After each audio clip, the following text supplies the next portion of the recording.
A'udzubillahi minasyaitonirrajim. Bismillahirrahmanirrahim. Assalamualaikum warahmatullahi wabarakatuh. Alhamdulillahirabbil alamin wa bihi nasta'in ala umuri dunya waddin wassalatu wassalamu ala nabiyina Muhammadin wa ala alihi wa ashabihi ajmain. Ya haq adkhilna mudkhala sidqin wa akhrijna mukhraja sidqin wa ja'alna min ladunka sultanan nasyira. Ja'al haq wa zahaqal batil innal batila kana zahuqa. Ya ghafur rabbana innana amanna faghfir lana dzunubana wa qina adzabannar. Amma ba'd.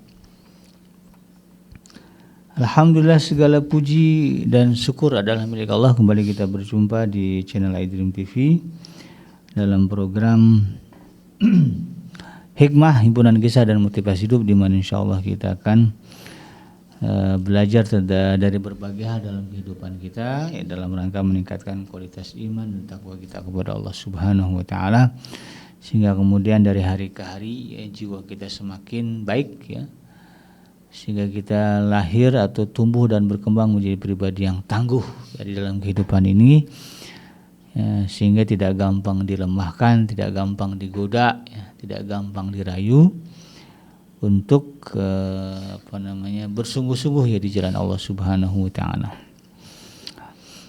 Karena godaan di dalam taat kepada Allah ini luar biasa. Sehingga kalau kita tidak tangguh, kita akan gagal. Jadi mungkin kita akan terputus di tengah jalan. Tidak lupa kita baca salat dan salam, Allahumma shalli ala sayyidina Muhammad wa ala ali sayyidina Muhammad. Assalamualaikum ayuhan nabi wa rahmatullahi wabarakatuh.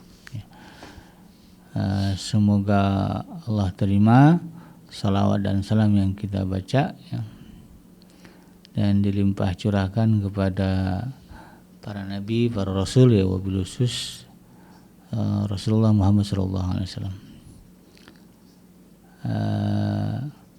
Dan semoga kita termasuk ke dalam kelompok orang yang akan berbahagia ketika berjumpa dengan Allah nanti di yaumul mahsyar, jauhkan dari siksa api neraka, dimasukkan ke dalam jannah, dan dipertemukan dengan Rasulullah Muhammad SAW, insyaallah, amin ya rabbal alamin.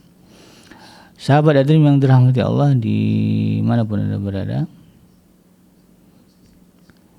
di dalam kesempatan kali ini di program Hikmah, saya ingin mengangkat satu tema tentang menanamkan ketakwaan kepada Allah di dalam jiwa. Ini penting karena memang pembahasan tentang takwa di dalam Al-Quran begitu banyak sekali ayat yang membahas tentang ketakwaan kepada Allah. Dan kalimat takwa itu sudah diserap di dalam berbagai narasi-narasi di dalam kehidupan kita, di pemerintahan, kehidupan sosial kita. Kalau di pendidikan, itu biasa diucapkan kalimat takwa itu menjadi bagian dari narasi pendidikan, beriman, bertakwa itu. Dalam pengajian juga sama, pembahasannya bagaimana kemudian kita bisa menjadi orang yang bertakwa.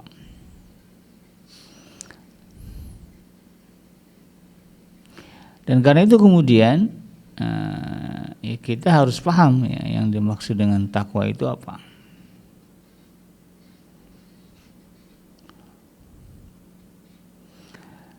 Sehingga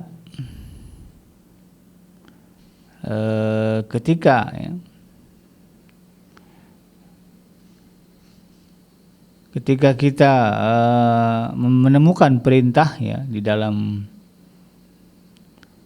Al-Quran, perintah untuk misalnya bertakwa, ya ayyuhallazina amanu taqullah, misalnya itu kan banyak ayatnya dalam Al-Quran. Hai orang-orang yang beriman, bertakwalah kepada Allah. Nah, kemudian kita bisa menyambungkannya, kita bisa menjabarkannya di dalam benak kita yang dimaksud dengan takwa itu apa. Jangan kemudian salah persepsi gitu. Jangan sampai kemudian salah persepsi. Karena kalau salah persepsi nanti jangan-jangan yang kita raih nanti bukan derajat ketakwaan, tapi kemudian sesuatu yang justru bertentangan dengan apa yang Allah kehendaki. Karena itu kemudian ya, dalam konteks menanamkan ketakwaan kepada Allah dalam jiwa kita, kita harus paham dulu yang dimaksud dengan bertakwa itu apa. Paling tidak esensi dari ketakwaan kepada Allah itu apa. Lalu kemudian baru kita bisa lihat implementasi ya, atau aplikasinya di dalam kehidupan nyata seperti apa. Ya, yang jelas kalau berbicara takwa sebagaimana Allah sebutkan di dalam surah Az-Zumar kan, alladzi ja'a bisidqi wa saddaqa bihi ulaika humul muttaqun. Orang yang alladzi ja'a bisidqi, dan orang yang datang membawa kebenaran, yaitu para nabi dan para rasul ya, yang terakhir adalah Nabi Muhammad sallallahu alaihi wasallam. Wa saddaqa bihi, dan mereka yang membenarkannya. Pengikutnya berarti kan? Jadi Nabi dan Rasul plus pengikutnya yang sejalan dengan Nabi dan Rasul yang Allah utus kepada mereka, maka Allah katakan apa? Ulaika humul muttaqun. Mereka lah orang-orang yang bertakwa. Jadi jalan hidup orang bertakwa adalah jalan hidup yang ditempuh oleh para Nabi dan para Rasul. Yang terakhir adalah Rasulullah Muhammad sallallahu alaihi wasallam.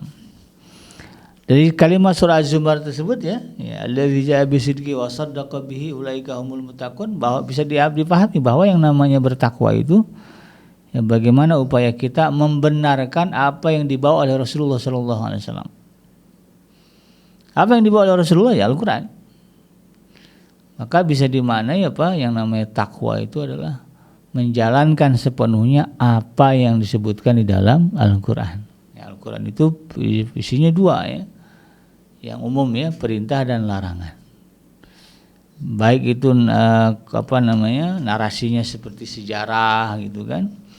Narasinya mungkin perumpamaan, tetapi pada intinya ya isinya dua ya. Kalau enggak perintah itu atau di larangan.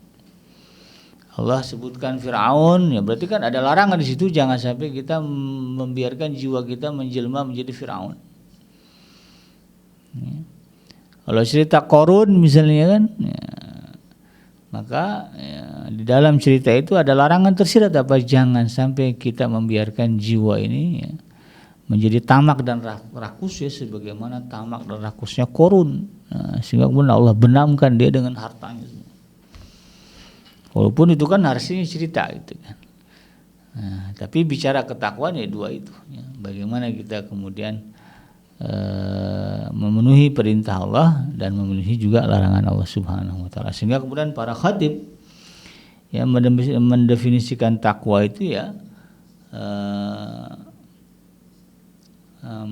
menjalankan perintah Allah dan menjauhkan diri dari larangan Allah. Ya, kalau di khutbah-khutbah Jumat kan begitu ya. Nah, secara syar'i ya kata takwa itu berarti ya mengambil tindakan penjagaan dan pemeliharaan ya diri kita dari sesuatu yang mengganggu dan memudaratkan. Ya, secara makna, secara bahasa takwa itu artinya menjaga diri dari hal-hal yang memudaratkan. Ya, puncak kemudaratan bagi manusia apa? Ya nerakanya Allah. Ya kan? Ya, sedahsyat-dahsyatnya ya bahaya di dunia ya, belum ada seberapa yang dibandingkan dengan bahayanya akhirat ya, bahaya neraka Allah Subhanahu wa taala. Ya, maka kalau diambil makna menjaga diri, maka ya, takwa itu artinya bagaimana kita bisa menjaga diri kita dari api neraka. Makanya kalimat di dalam surah Tahrim ya, itu kan penegasannya begitu ya. Ya ayyuhallazina amanu jagalah ya hai orang-orang iman, jagalah anfusakum, dirimu, wa ahlikum, dan juga keluargamu, wa ahlikum nara ya, dari api neraka. Kalimat ku di situ kemudian ditarik ya, dikembangkan menjadi kalimat takwa. Kata-kata ku itu ya. Itu seakar dengan kata takwa. Nah, jadi ketika kita berbicara takwa secara bahasa artinya bagaimana kita bisa selamat dari neraka. Artinya apa? Jangan melakukan dosa. Nah, ya. Itu tuh prinsipnya itu ya. Kalau bicara takwa, bertakwalah kepada Allah, ada jaga diri dari perbuatan dosa dan maksiat yang akan menjerumuskan kita ke dalam neraka. Nah, secara bahasa begitu. Dari segi dari segi syarak ya, takwa berarti menjaga dan memelihara diri dari siksa dan muka Allah Subhanahu wa taala dengan jalan taat, ya, melaksanakan perintahnya dan juga mematuhi segala bentuk larangannya.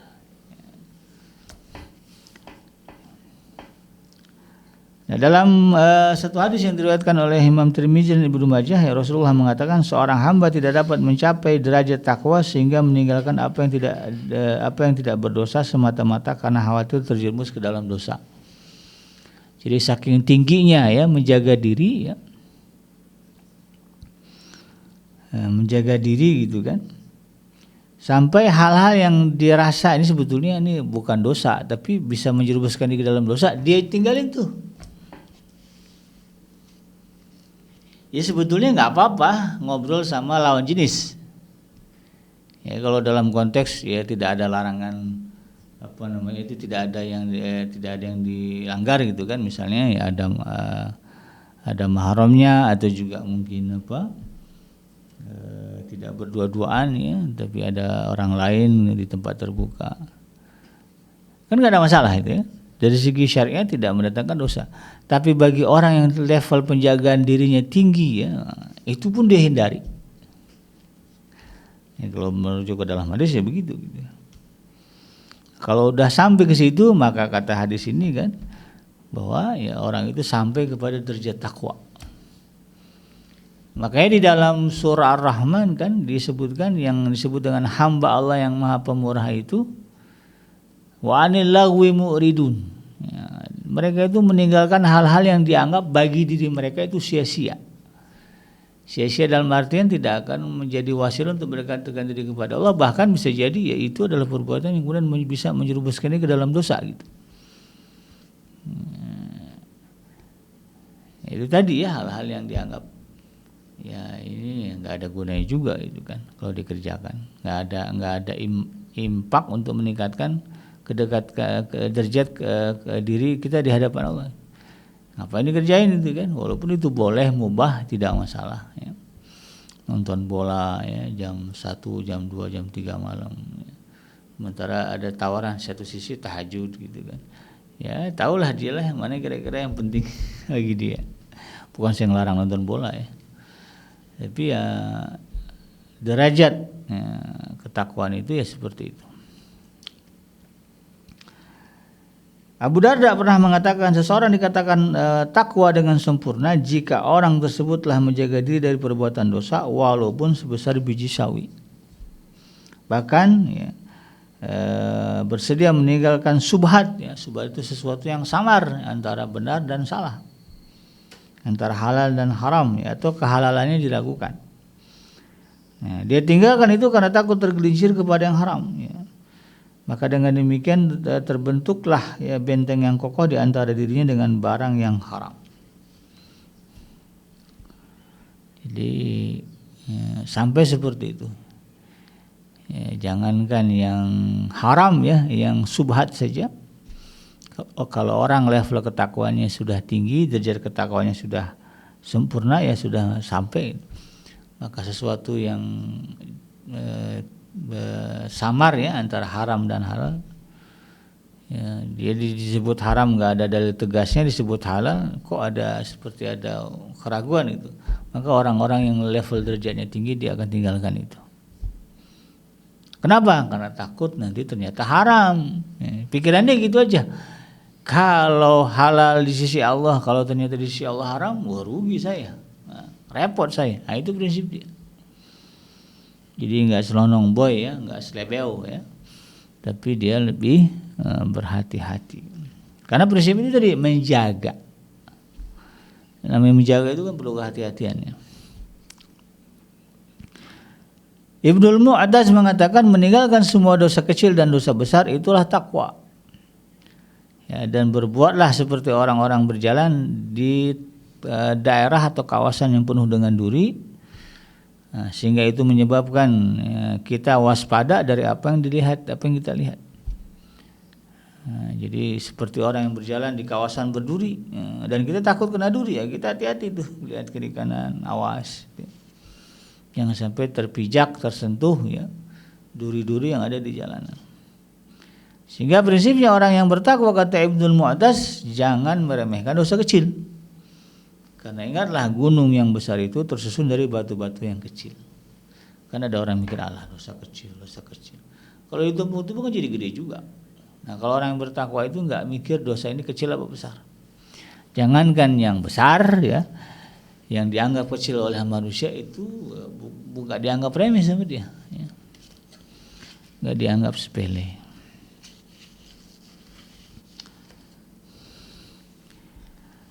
Ali bin Abi Thalib berkata, takwa adalah takut kepada Allah, beramal sesuai dengan Al-Quran, menerima terhadap yang sedikit, dan bersiap-siap untuk menghadapi hari akhir. Ya. Dalam satu hadis Rasulullah SAW mengatakan, diriwayatkan oleh Imam Ahmad, yang artinya begini, aku berpesan kepadamu dengan takwa kepada Allah dalam segala urusan kalian, baik yang tersembunyi ataupun yang terang-terangan, dan aku berpesan kepadamu untuk bertakwa kepada Allah, karena takwa itu pokok pangkal segala sesuatu. Ya, jadi itu perintah wasiat dari Rasulullah SAW. Dan secara tegas di dalam Al-Quran, di dalam surah Al-Imran ayat yang ke-102, Allah katakan, ya ayyuhallazina amanu taqullaha haqqa tuqatih wa la tamutunna illa wa antum muslimun. Ya, hai orang-orang beriman, bertakwalah kepada Allah dengan sebenar-benar takwa kepadanya, dan janganlah kamu mati kecuali dalam keadaan muslim. Muslim ya di sini maknanya adalah selamat. Betul-betul kita selamat dari siksa Allah. Nah, ya, jadi kalau rasanya kira-kira nih ya, kalau mati saya masuk neraka, itu kita harus takut tuh ya. Ya kita ingat-ingat dosa, ya Allah kayaknya kalau saya mati sekarang ya, kemungkinan saya masuk dalam neraka. Takut itu kan. Nah, ketakutan itu kemudian mendorong kita untuk menjauhi dosa dan kemaksiatan, sehingga kemudian kita bisa memastikan bahwa kalau meninggal sekarang pun insya Allah ya saya selamat, karena berusaha menjauhkan diri dari dosa-dosa besar, dosa-dosa kecil gitu. Berusaha kemudian melaksanakan segala perintah dari Allah Subhanahu wa taala, mulai dari bangun tidur sampai tidur lagi, bahkan tidur itu sendiri kan perintah ya. Wa ja'alna naumakum subata, kan Allah tegaskan, dan kami jadikan tidur itu sebagai waktu bagi kalian beristirahat. Kalau gitu, makanya Nabi Muhammad itu ya walaupun senang ibadah tetap tidur. Cuma bersifat tatajafa junubuhum anil madaji, ya. Lambung mereka itu jauh dari tempat tidur. Ya, artinya bukan berarti nggak tidur, cuman Nabi nggak suka tidur. Kalau kita kan sebentar-sebentar tidur ya, pelor ya, nempel molor. Kalau Nabi nggak. Ya, sebagian besar waktu 24 jam itu melek. Ya, ada tidur ada. Ya, termasuk ya tidur siang itu Nabi kerjakan ya. Kailulah itu kan sunnah Nabi ya, tidur walaupun hanya setengah jam ya, 20 menit ya. Tapi kalau tidurnya pules ya, itu udah badan sehat ya, enak gitu. Allah tegaskan demikian. Nah, maka karena itu kemudian sahabat hadirin yang dirahmati Allah, nah, semakin jelas bagi kita yang dimaksud dengan takwa itu seperti apa, dan apa yang menjadi target kita di dalam urusan ketakwaan, dan bagaimana menanamkan ketakwaan kepada Allah Subhanahu wa taala. Jadi poin dari makna takwa itu adalah bagaimana kita tidak mudah melakukan dosa karena takut kepada Allah. Ya, kan begitu. Ya, sebagaimana kita takut kepada presiden, ya, pejabat yang nggak mau korupsi, yang nggak mau menyelewengkan jabatan. Yang dapat kalau ketahuan presiden bahaya nih, gitu ya. Bisa begini berabe deh. Nah, itu level bahasa manusia itu. Nah, kalau kita tarik kepada Allah begitu, ketika kita berbicara dosa dan kemaksiatan, kita nggak mau melakukan dosa dan kemaksiatan karena takut kepada Allah. Nah, itu takwa. Ya, inti dari ketakwaan kepada Allah itu begitu. Karena sebetulnya yang paling penting itu bagaimana kita bisa memastikan diri kita tidak disiksa oleh Allah di dalam neraka. Kalau kita targetnya masuk surga, ada juga orang yang masuk surga memang, tapi sebelum masuk surga disiksa dulu, kan? Nah, kan kita nggak mau. Makanya yang penting apa? Cita-cita kita selamat dari siksa api neraka dulu dah. Jangan sampai nanti di akhirat kita disiksa Allah. Kalau surga itu udah mutlak. Kalau Allah nggak siksa kita, maka Allah akan masukkan kita ke dalam surganya. Tapi kalau hajat kita ya Allah masukkan saya ke surga, itu kan ada kemungkinan juga ya, nyemplung dulu ke neraka. Ya, ada yang begitu, ada. Nah, kita jangan sampai begitu. Kenapa? Ya, ada orang-orang yang memang ketakwaannya kurang, tapi amal solehnya banyak. Ada yang orang model begitu, ya takut kepada Allahnya kurang, tapi amal baiknya banyak. Yang kayak gini yang repot nih. Nah, amal baiknya tidak disisiakan Allah, dosanya juga Allah hisab kan. Nah, sehingga ada orang-orang yang kemudian dibenamkan dulu ke neraka, baru dimasukkan ke dalam surganya Allah. Nauzubillah, ya kita jangan begitu. Kita minta ya kita masuk surga tak langsung tanpa mampir-mampir dulu ke nerakanya Allah. Nah, ketika takwa itu sudah ditanamkan di dalam jiwa kita, ya, prinsip ketakwaan tadi itu, maka nanti akan lahir buahnya, ya. Sebagaimana disebutkan di dalam surah Al-A'raf ayat yang ke-35, ya, orang-orang yang bertakwa itu tidak akan khawatir dan tidak akan bersedih. Nggak gampang khawatir, nggak gampang sedih. Karena ada orang yang gampang banget ya, gampang sedih, gampang khawatir. Nah, ini kalau ada yang punya penyakit begitu ya, gampang panik ya, gampang sedih, nih jangan-jangan takwa belum tertanam di dalam jiwa, sehingga mudah saja kekhawatiran itu muncul, mudah saja kemudian rasa sedih itu muncul. Cek-cek takwa kita kepada Allah. Ya. Kemudian juga buah takwa yang lainnya apa? Sebagaimana Allah sebutkan dalam surah Al-Baqarah yang 103. Bahwa orang-orang yang bertakwa kepada Allah itu pasti akan mendapatkan ganjaran yang baik dari Allah Subhanahu wa taala, baik di dunia maupun di akhirat. Kalau di dunia kan Allah tegaskan wa may yattaqillaha yaj'al lahu makhrajan wa yarzuquhu min haitsu la yahtasib, ya. Siapa yang bertakwa kepada Allah maka Allah akan beri dia jalan keluar dari persoalan hidupnya dan diberi rezeki dari arah yang tidak disangka-sangka. Itu buah takwa, itu bagian dari ganjaran dari Allah. Ya, makanya mereka nggak takut, nggak sedih ya. Kalau ada masalah biarin aja lah, hadapin aja. Ya, nanti Allah kasih solusi. Nah, bingung nih nggak ada belum kelihatan makan ya, biarin aja lah. Ya, yang penting kita usaha ya, warawiri gada-gidi kalau kata orang sudah ya, cari kerja, cari usaha ya. Nanti pasti ujung-ujungnya Allah kasih makan. Nah, itu prinsip orang yang bertakwa. Makanya orang bertakwa itu di posisi apapun dia menyantai aja. Ya, mau jadi orang kaya dia nyantai, jadi orang miskin juga dia nyantai, jadi pejabat tinggi dia nyantai, jadi rakyat jelata juga dia nyantai. Ya, jadi OB dia nyantai aja kalau bertakwa begitu kan. Gak ada yang perlu dirusuhkan karena kehidupan dia. Ya, dulu tuh ada ya video di YouTube itu Kiai Haji Abdullah Gimnastiar ya bertanya ya, berdialog dengan salah seorang jamaah beliau, ternyata OB. Ya kita tahu lah ya berapa gaji OB, tapi kalau ditanya cukup insyaallah bisa aman. Kok begitu? Nah, ya kan ada Allah. Agus namanya kalau salah. Ketika takwa itu sudah bersemayam di dalam diri memang ya dia tidak ada khawatir. Kenapa? Dia yakin dia punya Allah. Ya. Ini bukannya gampang ini ya. Harus betul-betul jihad kita untuk menanamkan itu. Jadi jangan sampai kita merasa tenang karena kekayaan kita, merasa tenang karena jabatan kita. Ya, yang harus kita cari kita tenang itu karena kita punya Allah. Ya, misalnya duit banyak nih, tanya-tanyalah diri kita itu. Ini gue tenang ini gara-gara di rekening banyak duit, apa gara-gara gue yakin Allah itu Tuhan, Allah yang melindungi dan menjaga. Tanya-tanya itu ya, diri kita. Kalau rasanya insya Allah ini gara-gara yakin kepada Allah, nah udah ya, no problem ya, duit lah ya. Tapi kalau kemudian gue tenang gara-gara duit ini, nah ini yang perlu kita khawatirkan ya, kalau dalam konteks kesyirikan itu udah syirik tuh ya, syirik halus. Ya, duit ya punya kekuatan yang sama dengan Allah gitu. Money can buy anything gitu ya. Nah ini yang kemudian kita harus pahami.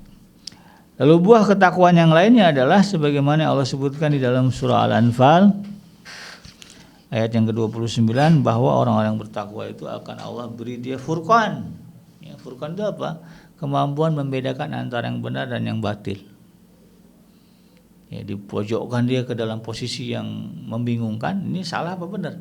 Allah akan kasih dia furqan, kemampuan untuk membedakan, oh ini salah, ini benar. Kenapa? Karena itu tadi dia sudah punya prinsip bagaimana menjaga diri dari siksa, dari perbuatan yang mendatangkan dosa. Kan zaman sekarang banyak tuh ya kasus-kasus yang aneh-aneh, situasi yang rumit-rumit gitu kan. Dalam masalah ekonomi, sosial, politik, budaya, macam-macam lah. Kalau dia orang yang bertakwa, maka Allah akan beri dia furqan, buahnya, kemampuan untuk membedakan mana yang benar, mana yang batil ya. Dan juga dihapus dari kesalahannya dan diampuni dosa-dosanya. Itu buah dari takwa itu apa? Allah akan selalu menurunkan ampunan, maghfirah ya, kepada mereka yang memang sudah sampai kepada level atau derajat ketakwaan. In case sudah berhati-hati gitu ya, menjaga-jaga jangan terjerumus ke dalam dosa ya, kemudian kena juga itu, maka disinilah ya buah takwa itu akan terlihat bahwa Allah akan mengampuni ya, otomatis mengampuni.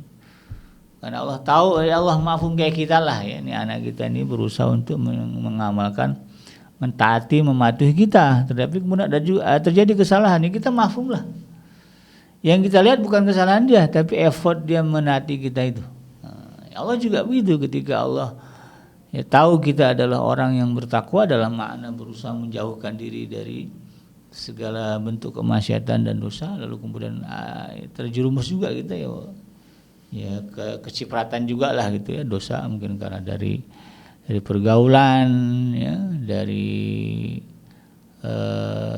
situasi politik dan sebagainya, kebijakan negara dan macam-macamnya, maka dengan itu nanti Allah ya akan mengampuni dosa-dosa kita. Enak kan? Enak. Kemudian buah yang lainnya adalah bahwa orang-orang bertakwa sebagaimana Allah sebutkan di dalam surah An-Nahl ayat yang ke-128, mereka akan selalu disertai oleh Allah Subhanahu wa taala. Makanya kan ada perintah ittaqullaha haitsuma kunta, bertakwalah kepada Allah dimanapun kalian berada, karena disitulah Allah akan beserta dengan kita ya, karena Allah kan ada di mana-mana ya. Maka karena itu orang-orang yang bertakwa kepada Allah jiwanya stabil ya, di posisi apapun, di daerah manapun ya. Ya, kan ada orang yang bertakwa kalau lagi di depan halayak ramai gitu ya.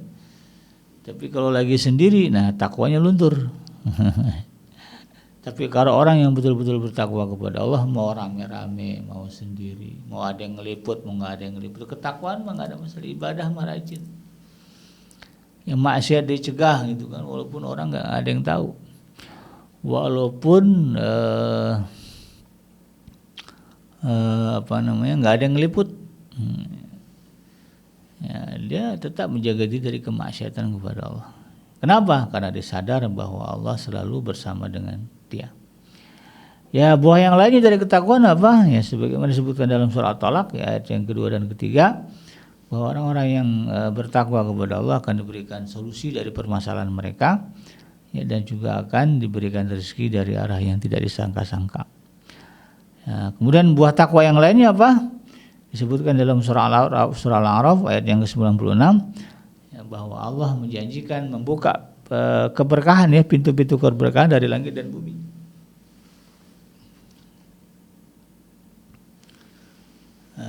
Jadi seandainya ya walau amanu ahlal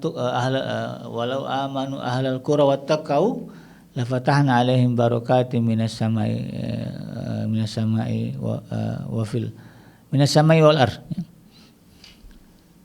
Bahwa Allah akan membuka pintu-pintu keberkahan ya, bagi orang-orang yang penduduk satu kampung misalnya yang bertakwa kepada Allah ya, maka pintu-pintu keberkahan itu dari langit dan bumi akan Allah buka. Tanahnya subur ya, terjaga dari musibah ya. Ya, kemudian langit juga sama ya, Allah turunkan keberkahan, hujan yang turunnya berkah ya, salju yang turunnya berkah, matahari yang turun adalah berkah ya, tidak ada bahaya karena mataharinya, tidak ada bahaya karena hujannya, tidak ada bahaya karena saljunya, tidak ada bahaya karena anginnya gitu kan. Karena yang turun bersama itu adalah keberkahan dari Allah. Ya, di bawah bumi ya, di bawah langit, di bawah apa? Di bumi yang dia pijak juga sama. Tidak ada bahaya ya. Kenapa? Karena yang keluar dari bumi itu adalah keberkahan dari Allah. Air yang keluar, minyak yang keluar, nggak ada kasus ya. Gali sumur meledak, bukan meledak, yang keluar minyak, nggak keluar nggak berhenti. Jadi akhirnya apa, kawasannya dipenuhi oleh lumpur. Kalau penduduk negerinya bertakwa kepada Allah, dijaga itu. Nah, kita lihat bagaimana di Jazirah Arab ya, mereka kan orang yang berusaha untuk istiqomah menjalankan ketakwaan. Ya, insiden-insiden terkait dengan itu tadi ya, sumur minyak yang mengeluarkan lumpur dan sebagainya itu kan minim terjadi gitu. Ya, karena prinsip takwa itu tadi, dan itu bagian dari janji Allah Subhanahu wa taala. Demikian sahabat hadirin, mudah-mudahan bermanfaat. Yang mudah datangnya dari Allah, yang salah semata-mata dari kealfaan dan kegelapan saya pribadi. Saya bikin babi mundur. Hasbiyallahu la ilaha illa huwa alaihi tawakkaltu wa huwa rabbul arsyil azim. Subhanaka Allahumma rabbana wa bihamdika asyhadu an la ilaha illa anta astaghfiruka wa atubu ilaik. Walhamdulillahirabbil alamin. Assalamualaikum warahmatullahi wabarakatuh.